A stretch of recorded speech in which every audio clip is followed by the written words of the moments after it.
In today's video, I'm flying from here to here, but it's here that I'm most excited about. How'd I get this Manhattan view? Stay tuned to find out.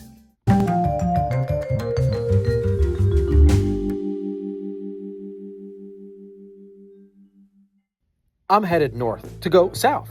It's north to the Westchester County Airport and then south while on a Breeze A220 to Florida. I often have a choice between Breeze and Delta where I hold platinum status, but my slow quest to maintain this status is slowing down even more this time of the year as I'm getting some good deals on Breeze. This past summer, I found Delta to be cheaper, so it looks like I'll always be flying a mix of the two. In any case, what's just as important as the price is the view, and Westchester County Airport has some departure paths that do not disappoint. Let's head into the small terminal at HPN. Well, welcome back to my channel, or if it's your first time here, welcome. I'm flying to Vero Beach today, and I can't wait to bring you along with me. Inside the terminal, the first step is to check my bag so I can go to the observation deck without it. Breeze has a small check-in desk with the other carriers at HPN, and at the time of my check-in, only the Breeze desk had a queue. Once my bag was checked, it was up to the observation deck for runway 34 action. All right, here at the Westchester County Airport, I've got options. I can wait in the holding room over there or spend some time in the observation deck. You know where I'm going. I love the view from up here as I watch traffic taking off and landing on runway 34. This spot is right above the gate area, so it's easy to get down there when the time comes. This JetBlue plane, painted in Boston Bruins colors, is making its second appearance on my channel. It just arrived from Florida and is turning from the taxiway right into the ramp.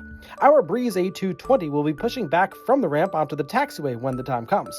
There's not a lot of space here, and this airport is really busy tonight. This American Eagle Embraer is rotating off of runway 34, and this Bermuda Air Embraer is landing on runway 34.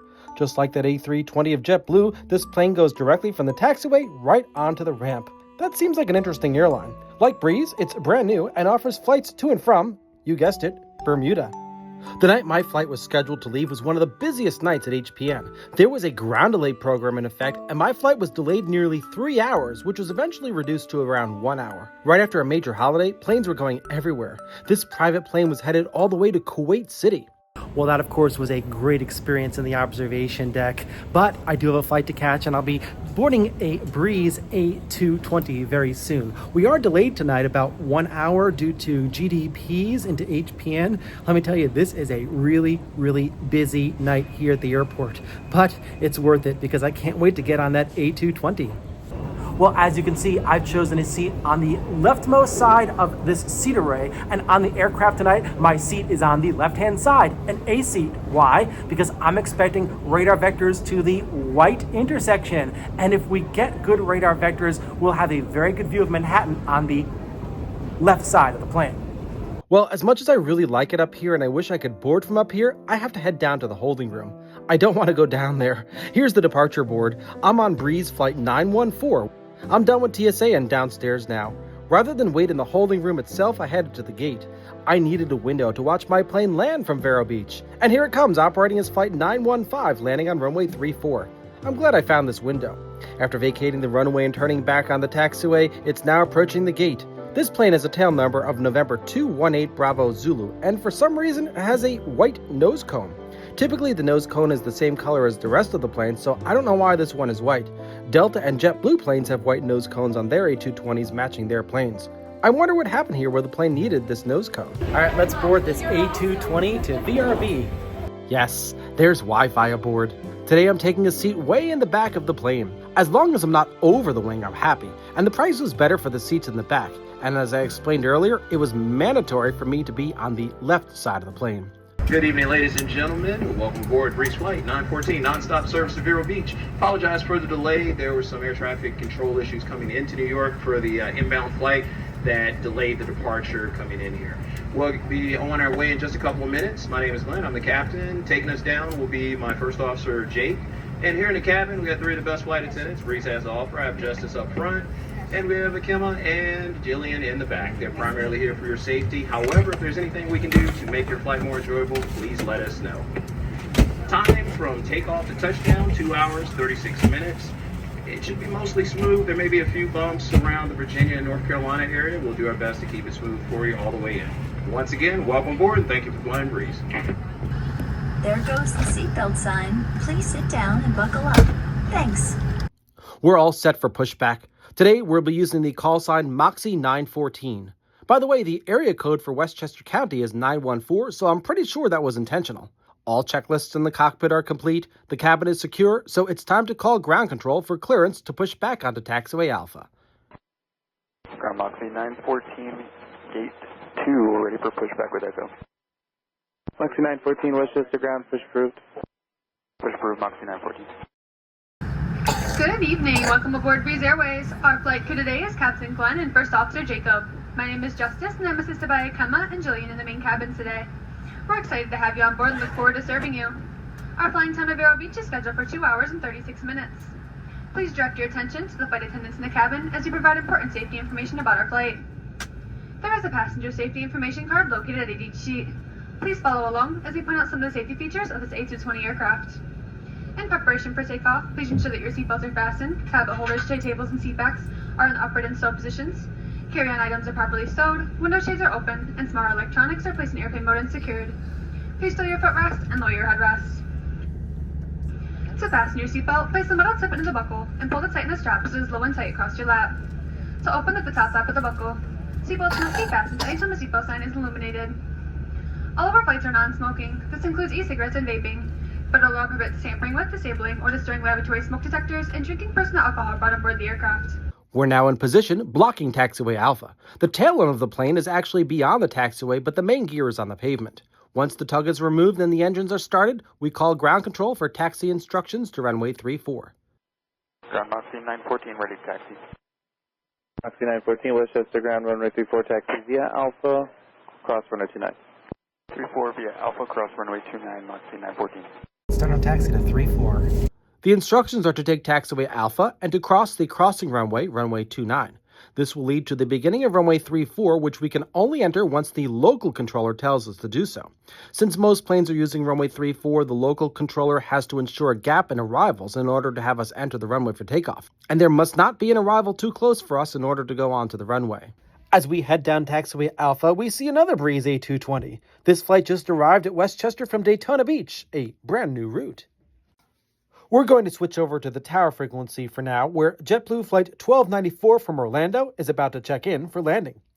Tower, JetBlue 1294 is repeated over Douglas. JetBlue 1294, Westchester Tower, continuing traffic will be in position prior to arrival. The tower told JetBlue 1294 that traffic will be in position prior to arrival. The tower is working hard to push out departures prior to planes landing on the same runway. A plane has just landed on runway 34, so the tower will now place 8 Alpha Papa on the runway. For some reason, we don't hear the pilot's response. 8 Alpha Papa, 34 line up way traffic at the marker, Falcon Jet. The tower told 8 Alpha Papa that a Falcon Jet is on approach to the runway at the marker. In the meantime, the plane that landed to allow 8 Alpha Papa to go on the runway has slowed down enough for the tower to tell him to vacate the runway. Iconic 803, turn left Charlie, Fable, contact ground for Millionaire. Charlie over the ground, correction, Iconic 803. That flight is headed to the Millionaire FBO. Now, the 8 Alpha Papa flight can take off. Falcon 8 Alpha Papa, wind 280634, clear for takeoff. Takeoff, TC. Now the next arrival is cleared to land. 610 Romeo Lima, wind 280634, equivalent. Clear to land, 610 Romeo Lima, all the way from Bora Bora. Nice. She was kind of excited to announce that she came all the way from Bora Bora, although the plane did make stops along the way. Now, November 409 Foxtrot Zulu, a Pilatus behind JetBlue 1294 is going to check in. Westchester Tower, 409 Fox Zulu, has the JetBlue ahead of us in section. 409 Fox Zulu, roger, follow the JetBlue cautionary turbulence, traffic will be in position prior to arrival. So follow the JetBlue 9 Fox Zulu. The traffic in position that the tower mentioned in November 409 Foxtrot Zulu will be us, Moxie 914, so we'll take off between JetBlue 1294 and November 409 Foxtrot Zulu. In the meantime, 8 Alpha Papa is asked to contact New York departure. 8 Alpha Papa, contact departure, good night. Over departure, Alpha Papa. We can see all the planes coming in from this side of our plane. When JetBlue 1294 called the tower, he was told that traffic will depart ahead of him, but the tower now realizes that this won't occur, so he's told to disregard the traffic and is now cleared to land. JetBlue 1294, disregard that traffic, wind 290 at 5, runway 34, clear. Third land 34, JetBlue 1294, thank you, sir.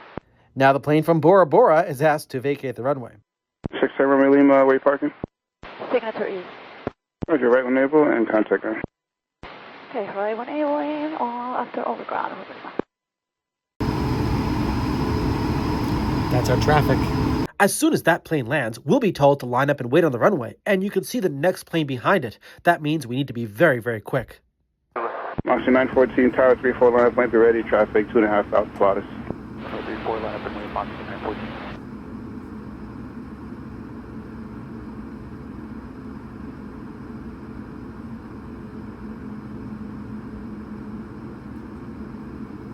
JetBlue 1294, right, Charlie, if you got it, contact ground. Right at Charlie over the ground, JetBlue 1294.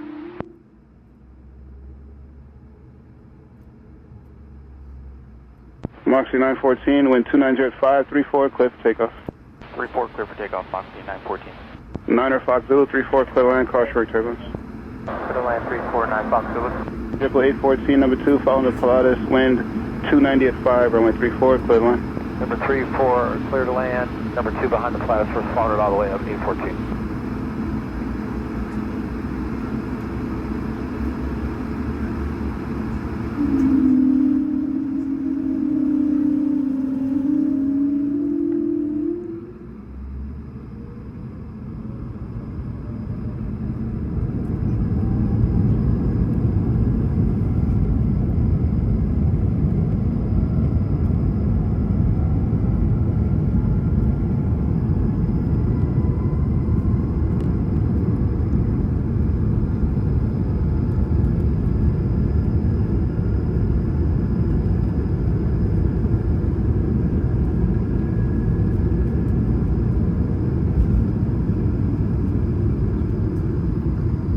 Now airborne, we're told to contact departure. Moxie 914, contact departure. Up to departure, good day, Moxie 914. The departure procedure calls for a left turn to 295 degrees at 1,000 feet, but the controller has us turn to 260 degrees and climb to 7,000. For 3000, Westchester. Moxie 914, near departure, right on contact. Turn left, heading 260, climb and maintain 7,000. Left 260 up to 7000, Moxie 914. Nice view of runway 34 back there. The Westchester departure controller is actually about to hand us right away over to the LaGuardia controller since we're about to enter airspace for LaGuardia. Let's get that handoff now to another frequency. Moxie 914, contact departure 120.4, good night. 0.4, good night, Moxie 914. Let's check in. Departure Moxie 914 is out of 3.2 for 7000 and 260. Moxie 914, there's departure, roger, altimeter 3010. 3010, Moxie 914. The controller is now going to have us turn to a further heading of 230 degrees, and we're going to get clearance to climb to 9,000 feet. Moxie 914, heading 230, climb maintain 9,000. 230, maintain 9,000, Moxie 914. 230 degrees is ideal for viewing Manhattan. Now, we aren't told to climb any higher than 9,000 feet for a reason. I want you to listen into this transmission of a United flight, United 904 from Newark to London, England. Departure, good evening, United 904 Heavy, passing 4,000, climbing 6,000, right turn heading 040. United 904 Heavy, turn right 060, climb maintain 10,000. Alrighty, right turn heading 060, climb maintain 10,000, United 904 Heavy. By the way, that's downtown White Plains down there. Now, we got clearance to 9,000 feet on a 230-degree heading, and United 904 got clearance to 10,000 feet on a 60-degree heading. We're heading to the south to Florida, and United 904, a Boeing 767, is heading to the northeast from Newark to Europe. United 904 is north of Newark Airport and will fly in the same general airspace as us as we enter New York City. Therefore, the controller is having United climb to 10,000 feet, the maximum altitude allowed by the controller for flights heading northeast. Our maximum allowed altitude to climb to by this controller is 12,000 feet, but we're told to climb only to 9,000 feet so that we can remain 1,000 feet below United 904. What a balancing act. We definitely have to look out for this 767 above us when we get to that point. United 904 is progressing more to the northeast, so the controller is going to issue him a new departure frequency, but we will remain on this frequency. 904 Heavy, contact 11817, good day. Alrighty, 1817, 904 Heavy 2. While we look at lower Westchester County here with the Long Island Sound and Long Island in view, United 904 Heavy is talking to another controller who is issuing this flight higher altitudes to climb to as it prepares to receive clearance to its initial departure fix. We will intercept this plane around the Bronx, and the controller sees that by the time that we get there, 10,000 feet will allow enough separation between us and United, so we're told to climb to 10,000. Moxie 914, climb maintain 10,000. Climb maintain 10,000, Moxie 914. What a great view down there tonight. I can't wait for Manhattan. That island in the middle of Long Island Sound is the Bronx's City Island. The controller is still monitoring our flight in relation to the United 767 and sees that it's at 12,000 feet, so we're now cleared to 11,000 feet. Moxie 914, climb 11,000. Climb to 11,000, Moxie 914. Okay, we're getting ready for the good action. The dark area that you see on the bottom right is Van Cortlandt Park in the Bronx, which means that Manhattan isn't far past that. Even though we're in LaGuardia's airspace, we're so high up that the real conflict is Newark departures to the northeast. Even though I'm looking down, the controller is about to point out United 904, which we will soon see.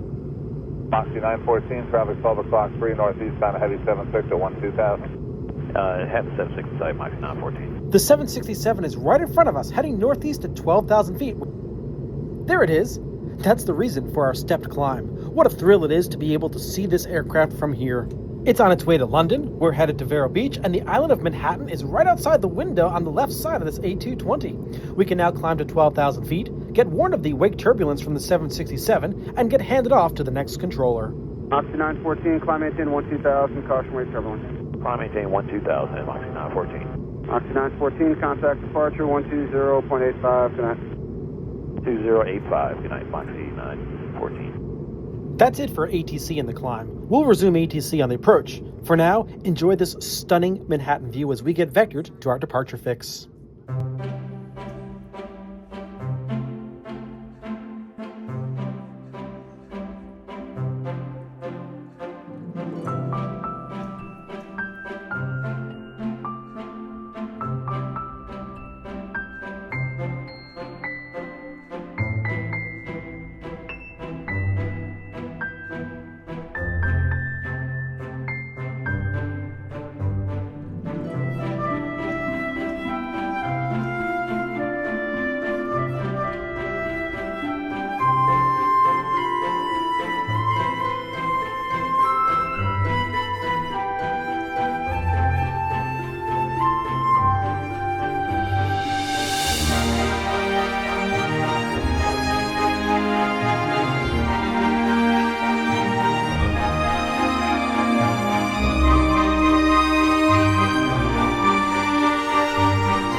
Who needs first class? Who needs caviar? That view was priceless. I can't encourage you more to treat all airlines as equals, just like the air traffic controllers do, and focus on what's outside to enhance your travel experience. We're climbing up to 15,000 feet as we take in the view of Upper New York Bay. Just past the Verrazano Bridge is the Atlantic Ocean. Under the control of ATC, we're now turning towards our departure fix. We're over New Jersey, and we'll be flying over Staten Island, then back over New Jersey to get to our cruising altitude, and then get on course to go down south.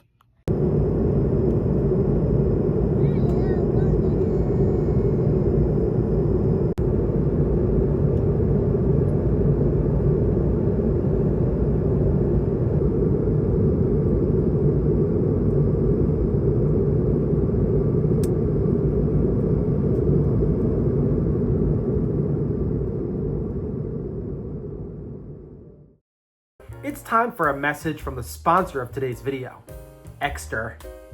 Exter wallets come in a variety of shapes and sizes and colors. This one actually glows in the dark. With durable wallets and card holders, the value derived from Extra is unmatched. I always carry an Extra wallet with me, and I know I'll never lose it because I can add an AirTag to it. Check out their site. They have lots of awesome products. And as a viewer of this channel, if you enter code MASELA at checkout, you'll save. Visit the link in the description below. Oh, and from December 26th to January 24th, Extra is having a New Year's sale with up to 40% off. Wouldn't an Extra wallet or accessory make a great gift? Don't forget to use code MASELA on top of the holiday savings. I can't help but look back at New York City, and we can see way out on Long Island. I'm so happy. Now that was an ideal departure. We're coming up on Monmouth County, New Jersey, and the plan is to head south to the White intersection, paralleling the Jersey shore. Most of the flight today will be a rather straight route all the way down to Florida. It's a grand night for flying. The lights are shining bright down below, creating a magical glow. I'm looking out for other traffic, like this opposite direction, JetBlue A320 from Tampa to Westchester, but the clear weather did not last for too long. So it's cloudy now and there's no air traffic, so I'm taking advantage of the in-flight service. Order.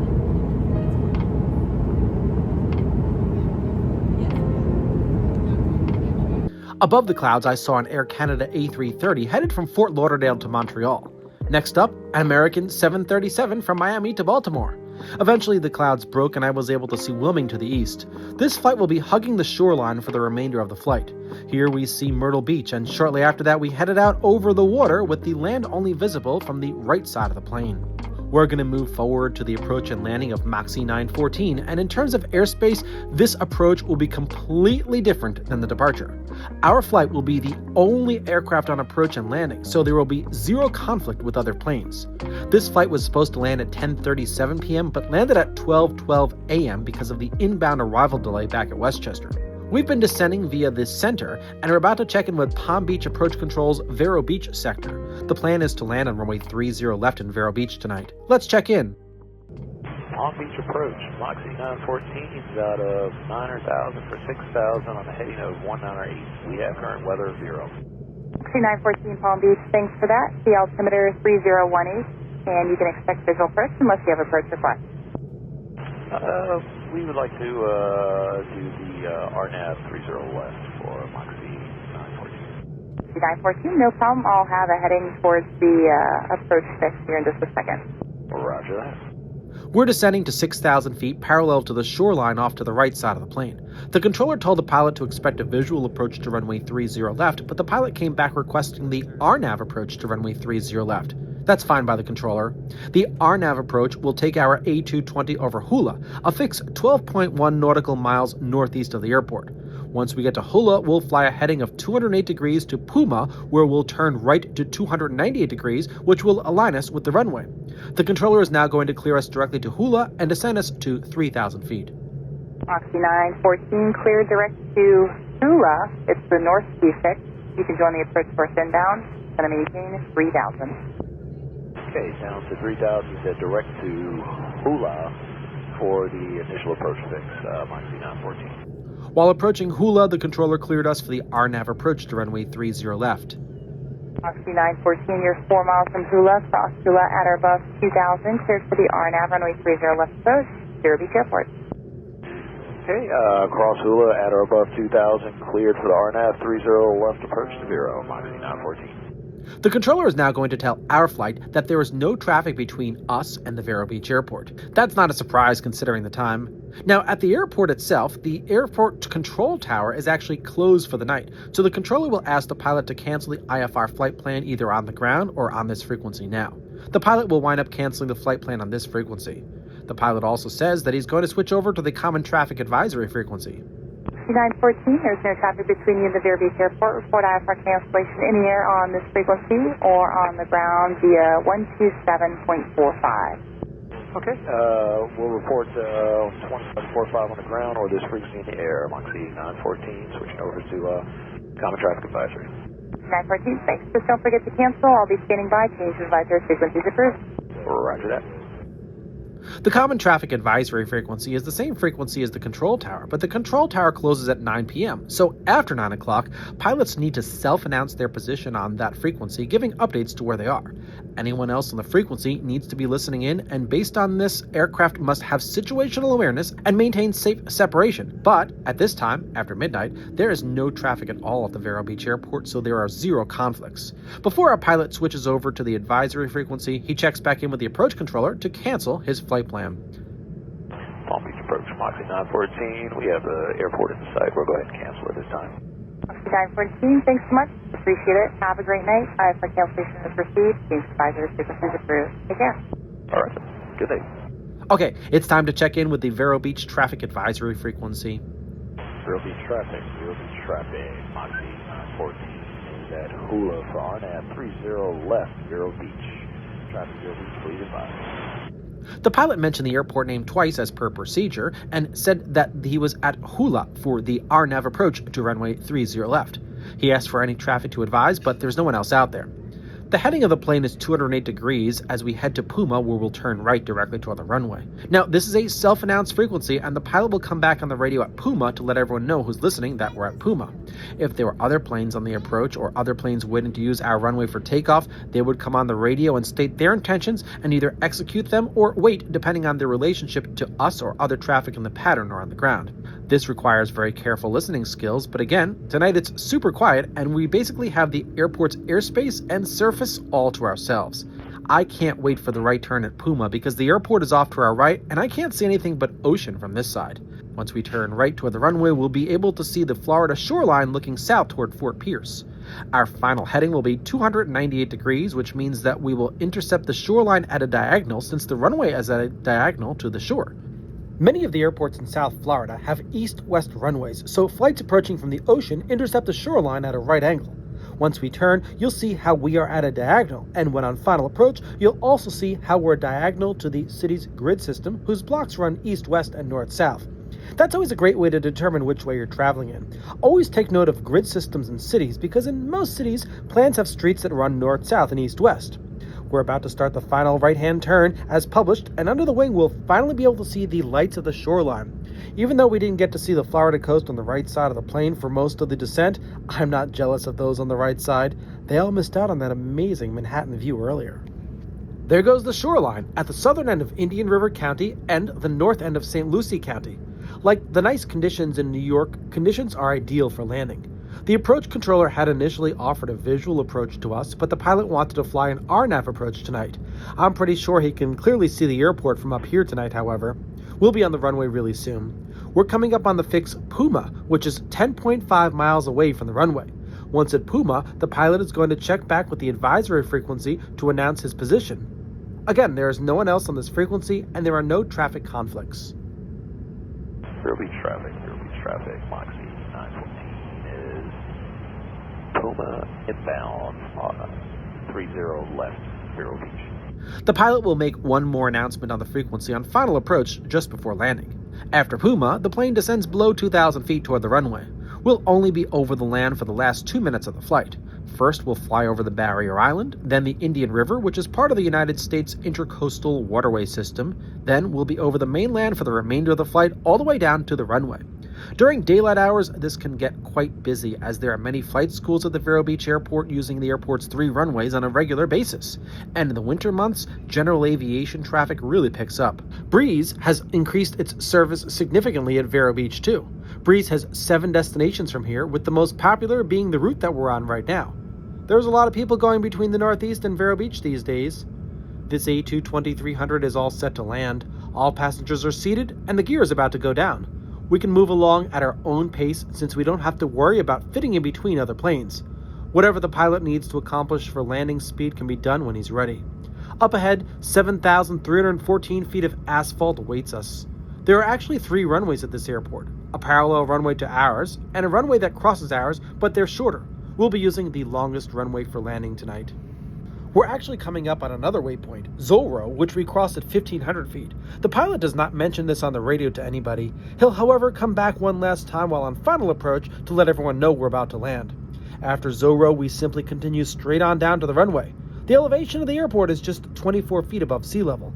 Florida, of course, is a very flat state. That's the barrier island right in front of us. The barrier island basically runs up the entire east coast of Florida. Here, the barrier island is called North Hutchinson Island and will make landfall right around the Rio Mar Country Club. Like the other barrier islands, it's very narrow and it's known for its scenic road, A1A, which runs north-south. You can see how wide the river is on the other side of the island. There are a lot of islands in the river, but because it's dark out and there are no lights on the islands, we can't see them. Boat traffic must follow the buoy system if they're on the path of the Intracoastal Waterway. Okay, we're almost about to land, and in a moment we'll be over the mainland. You'll soon notice a bridge connecting the island to the mainland. It's the 17th Street Bridge, and at the time of filming this in early December, only the western side of the bridge was illuminated due to construction that was occurring at the time. After the bridge, we'll be over some dense areas of Vero Beach until we cross US 1, then land on the runway. I'm going to let you listen into the sounds of landing, but first it's time for the pilot to make his last airborne announcement on the Common Traffic Advisory frequency, indicating that our flight is on short final for runway 30 left. Vero Beach traffic, Moxie 914, short final, 30 left, Vero Beach.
Once we slow down and clear the runway, the pilot will announce that he's clear of the runway and will announce that he will taxi to the terminal by crossing runway 4. But first, let's listen to the flight attendant welcome us to the wrong city. Welcome to White Plains. The local time is approximately 12:13. Please remain. That's right, we are not in White Plains, we're in Vero Beach. Now that we're clear of the runway, the pilot will make his final announcement on the Common Traffic Advisory frequency. Vero Beach traffic, Moxie 914, clear of 30 left, taxiing to the terminal via Charlie, crossing runway 422, Vero Beach traffic.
Oh, it's a great way to deplane, isn't it?